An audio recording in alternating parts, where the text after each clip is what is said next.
Gostaria que os irmãos abrissem lá em 1 Coríntios, capítulo 11, versículo 17. Disto, porém, que vou dizer-vos, não vos louvo, não vos elogio, porquanto vós ajuntais não para melhor, senão para pior.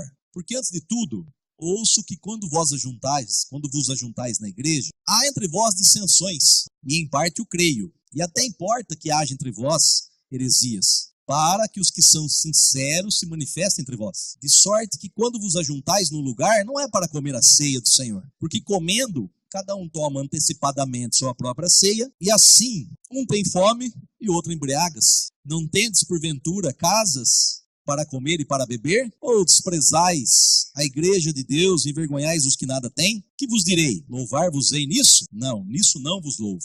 Irmãos, para aí um pouquinho, por favor.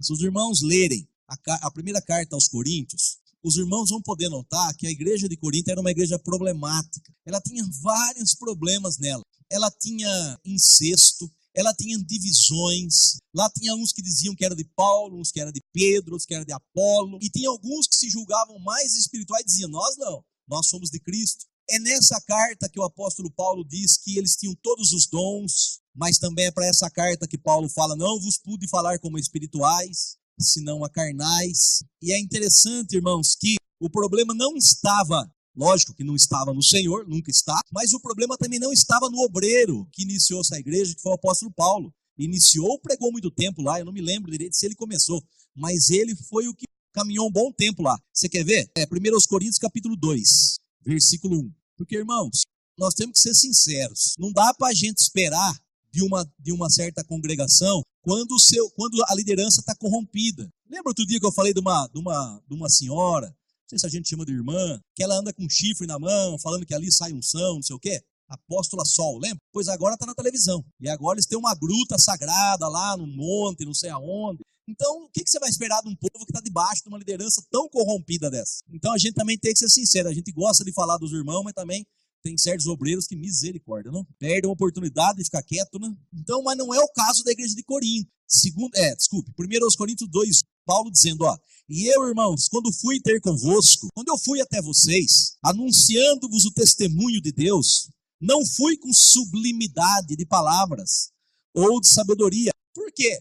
Ele responde, porque nada me propus saber entre vós, nada, senão a Jesus Cristo e este crucificado. Então, Paulo não pregava outra coisa na igreja de Corinto, senão a pessoa e a obra de Cristo. E o versículo 3, e eu estive convosco em fraqueza e em temor, em grande tremor. A minha palavra e a minha pregação não consistiram em palavras persuasivas de sabedoria humana, ainda que Paulo tinha muita sabedoria humana, hein? Mas em demonstração do Espírito e de poder. Para quê, Paulo? Para que a vossa fé não se apoiasse em sabedoria dos homens, mas no poder de Deus. Então veja, irmãos, que o problema não estava no obreiro, o problema dessa igreja não estava na pregação, porque além dele pregar o que tinha que ser pregado, ainda havia, através dele, demonstração de espírito e de poder. Porque o Paulo, quando era Saulo, e lógico que não há uma amnésia na gente quando a gente se converte, vamos supor que alguém é cientista e se converte e não esquece tudo que estudou. Mas o Paulo não usou dessa sabedoria humana, que ele próprio tinha. A Bíblia não fala, mas pelo pouquinho que a gente estuda, a gente vê que Paulo falava várias línguas. Outra, ele pegou cartas do governador para perseguir a igreja. Quer dizer, eu não consigo falar com o governador. Então deve ser alguém que está perto do governador para falar com ele, ou seja, alguém que está lá em cima. Então veja que não é todo cidadão que tem acesso ao governador. Então Paulo devia ter sua importância política, mas ele não usou nada disso aí. Por que ele não usou nada disso, irmãos? Porque não é para usar. Porque essas coisas não apoiam ou não apoiarão a fé dos irmãos na pessoa e na obra de Cristo. Ainda ele fala, versículo 2, porque nada me propus saber entre vós, senão a Jesus Cristo e este crucificado. Ou seja, eu só falei da pessoa e da obra de Cristo. Não me propus nada. E o 5 ele fala por quê? Para que a vossa fé não se apoiasse em sabedoria de homens, mas no poder de Deus. Não sei, a gente congrega aqui faz tempo, os irmãos, alguns mais tempo, mas eu não sei se os irmãos já tiveram a oportunidade de congregar em locais em que a pessoa tem um conhecimento teológico muito profundo. Eu já tive contato, inclusive sequencialmente, uma sabedoria impressionante, algo assim que a gente escuta e fala, puxa, a gente abre a boca de ver a sabedoria do irmão. E não estou dizendo que é errado, não, pelo contrário, me ajudou muito. Mas, irmão, A hora que a gente ia para as coisas mais simples, não tinha realidade espiritual. Então, por um lado, uma sabedoria tão grande, por outro lado, uma vida cristã tão pobre, de que não apoiava. Tanto é que eu lembro uma época que eu comecei a ter muito contato com esses irmãos e eu comecei a ficar meio assim, depressivo, sabe? Parecia um negócio estranho, assim, um negócio que não tinha vida. Reunião de oração, os pastores não iam. Então, quer dizer, num lugar com uma sabedoria, até que um dia eu disse, uma das irmãs falou assim, para que tudo isso? Não atingia, um negócio assim tão distante da nossa realidade. Não tinha nada de palavra de Deus ali, era um conhecimento que não ia ajudar nada.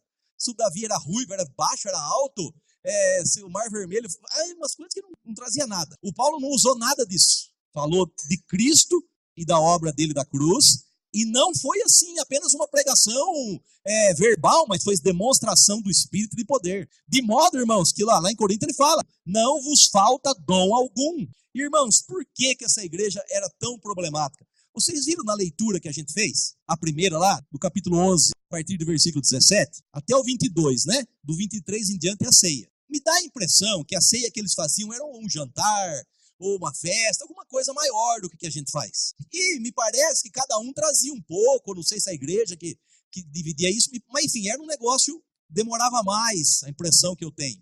E alguns chegavam para a ceia e comiam e se embriagavam, e deixavam os outros sem. Por quê?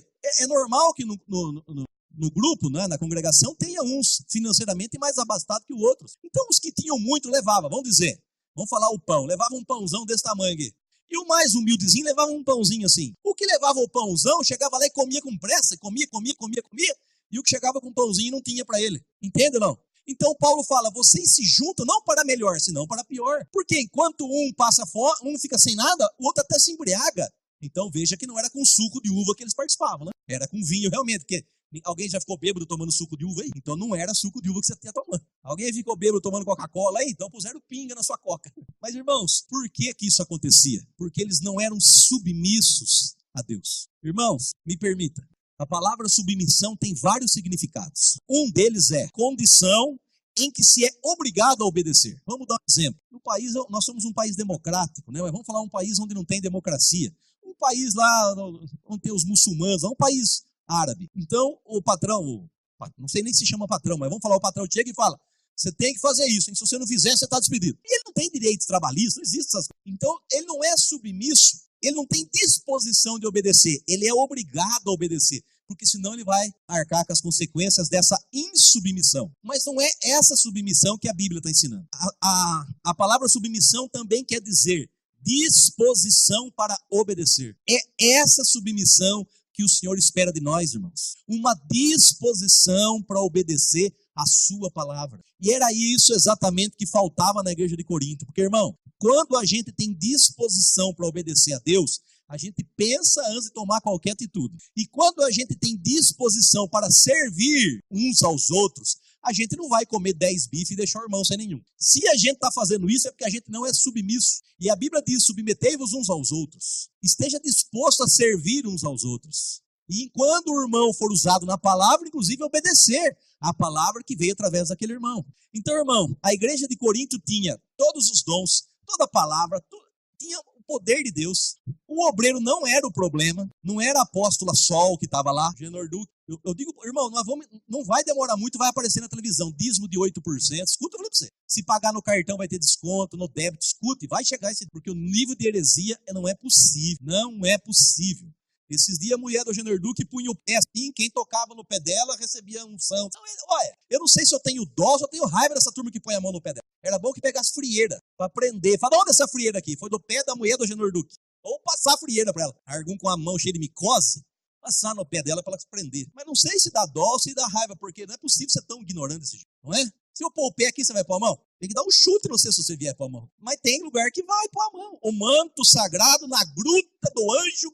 Inventaram um outro nome pro anjo lá, um outro anjo. Anjo não sei o que tem, na gruta sagrada, irmão, longe, mas longe para subir nessa gruta. Olha, gordinho assim não sobe. Então não é esse tipo, isso não é submissão, nós vamos tocar já nisso. Aguenta aí. Nós estamos falando sobre a submissão ao Senhor. Irmãos, por que às vezes alguns irmãos se rebelam contra a liderança? Porque não são submissos a Deus, em primeiro lugar. Porque se formos submissos a Deus, não vai haver rebeldia. Pode até haver uma conversa, irmão, pastor, não estou concordando com isso, irmão, não estou entendendo aquilo, vamos sentar para conversar? Amém. Mas se levantar e criar divisão e fazer grupo, isso não é de Deus. Então, irmãos, por outro lado, havia nesse povo uma subserviência às suas vontades. Qual a diferença? Ato ou efeito de bajular. Submissão é disposição em obedecer, em servir. Subserviência não é isso. Subserviência é ato de bajular. Ou seja, os irmãos não corrigiam uns aos outros.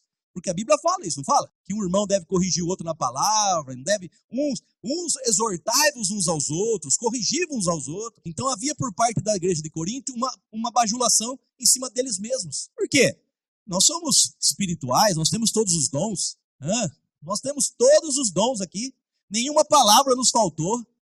É em Corinto que Paulo trata dos dons espirituais. Então havia uma falta de submissão a Deus e uma bajulação entre eles. Irmãos, quando não houver mais liberdade de um corrigir o outro, a queda é inevitável. Quando eu me posicionar de forma tão arrogante que não ouço mais os irmãos, a queda é inevitável. É questão de tempo. Claro, se eu me arrepender no meio do caminho, glória a Deus. Mas se eu não me arrepender e continuar é o que a Bíblia chama de dura serviço. Serviço é isso aqui, ó.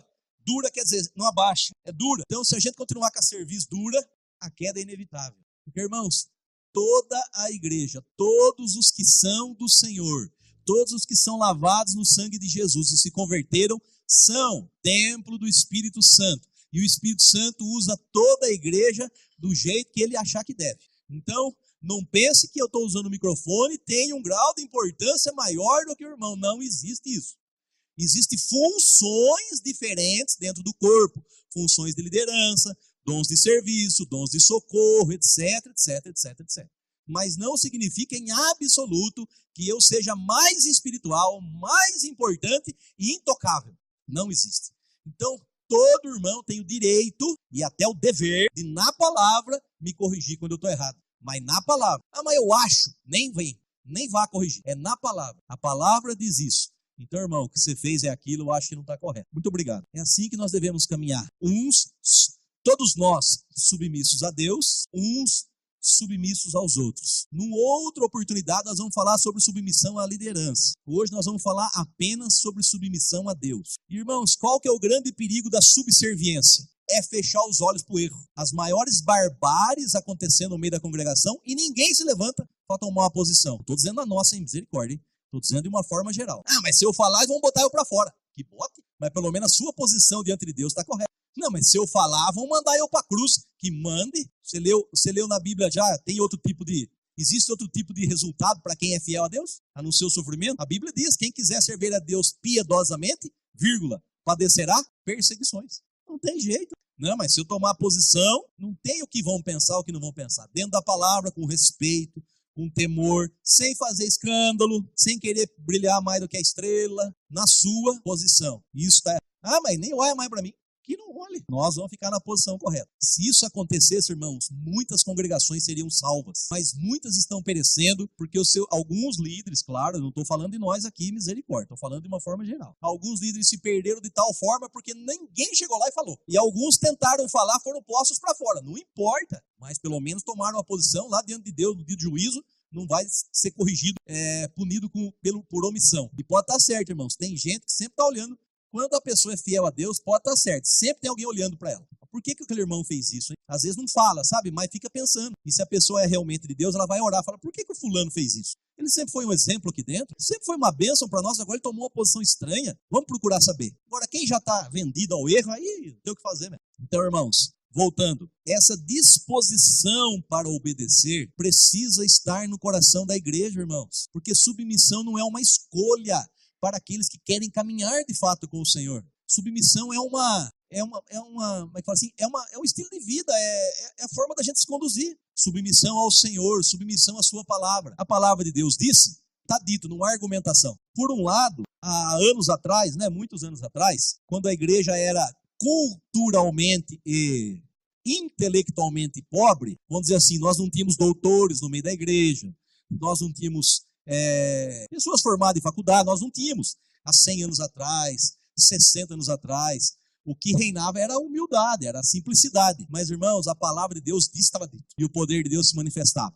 Deus, na sua infinita misericórdia, foi permitindo que a igreja se aproximasse mais do conhecimento. Muitos estudaram, glória a Deus por isso. Maravilha. Mas nós passamos a ficar cheios de argumentos. E essa internet, irmãos, olha, eu vou falar para você, dá vontade de virar um Maduro. Vamos proibir a internet. Dá vontade de virar me chama lá, o ditador da Coreia do Norte. Essa internet, irmãos, o que tem de gente falando de tudo, e de tudo, e de tudo, e de tudo. E parece que a gente tem mais facilidade para acreditar nesse tudo do que para acreditar na Bíblia. Aí a Bíblia diz isso. Ah, mas o fulano falou aquilo. Aí a gente argumenta. Não, mas também você não sabe como é que é. Tá certo, tá certo, tá certo. A Bíblia é isso mesmo, ela falou. Mas você não sabe, tem isso, tem aquilo, tem aquilo, tem aquilo outro. Não, a Bíblia fala, mas outros tempos, quando escreveu isso aqui, não tinha essas coisas. Outra época, não, agora não é bem assim. Agora você sabe como é que é. Senão a gente não sobrevive. Se a gente não der um jeitinho, se a gente não fizer um acordo, se a gente não tiver uns amigos lá em cima, a gente não vai. E você sabe como é que é, tem que ser no acordo. Tudo naquela conversinha. Se a gente tiver uma posição firme, a gente passa fome. Entende ou não? Argumentos. Não, a Bíblia diz, mas não é bem assim também. Vai viver minha vida, vai pagar minhas contas. Aí começa, justificando. Um erro justificando outro erro. Não, a Bíblia diz, mas não é bem assim também. Porque ela diz, mas também se eu for levar o pé da letra, aí como é que vai fazer? E assim estamos nós. Nós estamos doutos, né? Nós temos conhecimento intelectual bom e glória a Deus por isso, mas uma realidade espiritual paupérrima, não é? De modo que se a gente precisar entrar diante de um juiz, de um delegado, de um professor, de um diretor de escola, a gente vai. Mas precisar entrar na casa de alguém endemoniado, aí já não dá para mim não, né? Não, pode marcar com o promotor lá, eu vou lá falar com ele. Mas viu, fulano tá endemoniado. Liga pro Rodrigo, liga pro pastor Zay. O pastor tá de férias. E agora? Quem poderá me defender? E aí falaram que não é para incomodar ele, mas meu dedo coça e o demônio tá lá. Não, eu tenho carro, eu tenho condições, agora eu vou no avião. Dentro do avião, agora sai lá do outro lado, cedo de tarde tô aqui. E não tem essa não, nós temos cartão, parcela, temos dinheiro, temos fala um pouco espanhol, um pouco inglês, um pouco em japonês. Eu tenho conhecimento, glória a Deus por isso. Mas viu, bateram na minha casa 3 horas da manhã para levar a criança ao hospital. Nossa, pesado, pô, tem que trabalhar amanhã. Nossa, não, liga o pastor, o pastor tá de férias, nossa. Liga pro Rodrigo, o Rodrigo atende. E agora? Vou ter que ir mesmo. Pelo amor de Deus, vou falar pra você, se eu soubesse que era isso. Aí começa a justificar, também que ele foi orgado, né? Vendeu o carro, ó. Agora tá a pé, tomou lá. Tem uma parcela que não podia, agora dançou, agora tem que chamar eu, incomodar eu. Eu tava deitado com a minha mulher, eu trabalho 14 horas por dia para sobreviver, para ter dinheiro. Esse forgado agora, tá louco. Por que não vai no posto de saúde? Começa. Por que não liga pro Uber? Pede pro Sr. João do táxi, barato. Vai ter um churrasco com futebol, 50 cada um. É o primeiro. Que hora que é o churrasco? 11, 8h30 tá lá. 50 cada um para não comprar remédio pro irmão. Vai lá na farmácia popular, leva a receita lá que dá. Entra na justiça, o promotor dá logo. Não é assim? Betsaida e Cafarnaum, né? Ai de vós, Betsaida e Cafarnaum, se os milagres que foram feitos aqui tivessem feito Sodoma e Gomorra, eles teriam arrependidos. De modo que haverá mais juízo para vós do que em Sodoma e Gomorra.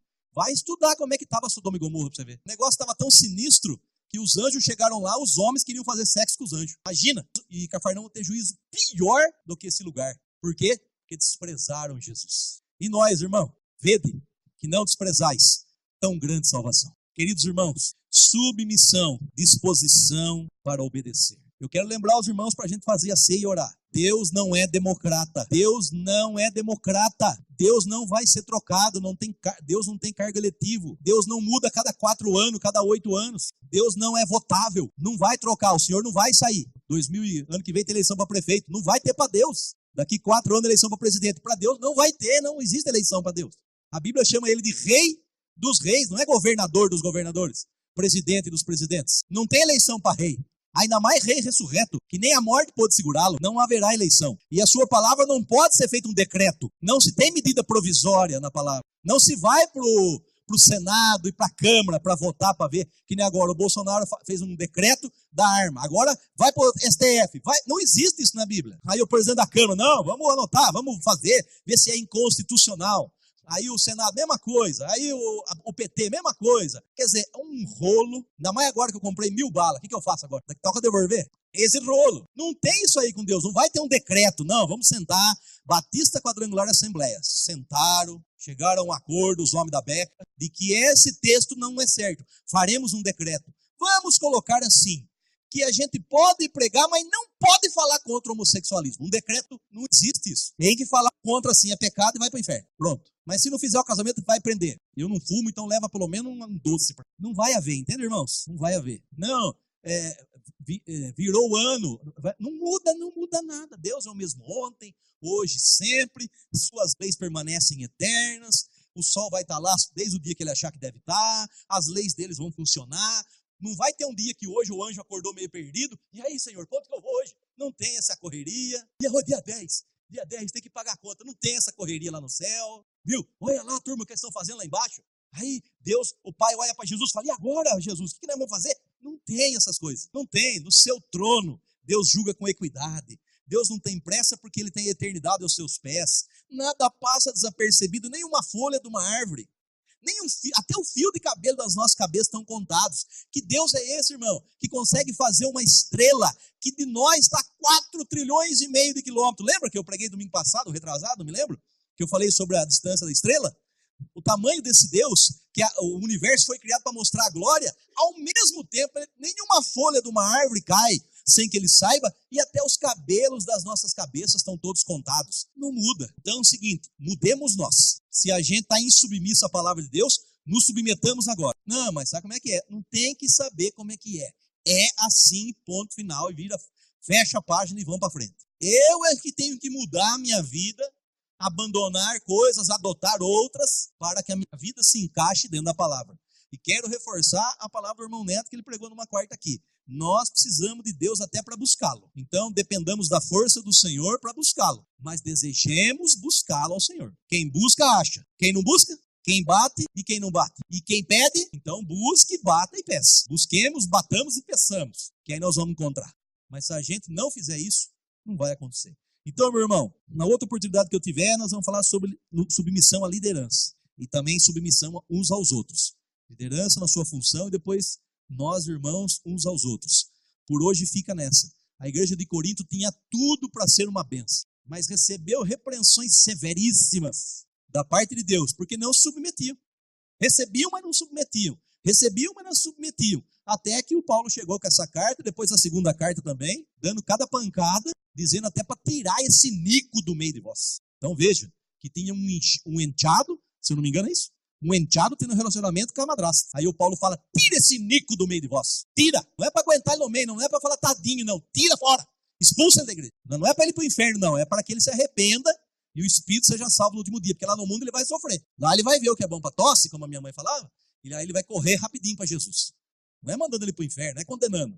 É tirar ele do meio do corpo para ele cair a ficha dele. Para ele se arrepender. Depois, lá na segunda carta, você vê Paulo falando que ele estava passando muita vergonha, esse irmão. Então fala, Paulo, acolhe ele para que ele não morra de vergonha. Então, irmãos, essa é o negócio. Então não tem jeito, irmãos. Guarda essa palavra no coração. Submissão a Deus. Submissão à palavra. Disposição em obedecer. Disposição em obedecer. Guarda essa outra. Deus não é democrata. Deus não vai trocar um dia. Não vai ter uma eleição que um dia vai vir um Deus que exija menos. Não existe. Deus é o Senhor. Vamos nos colocar em pé e orar?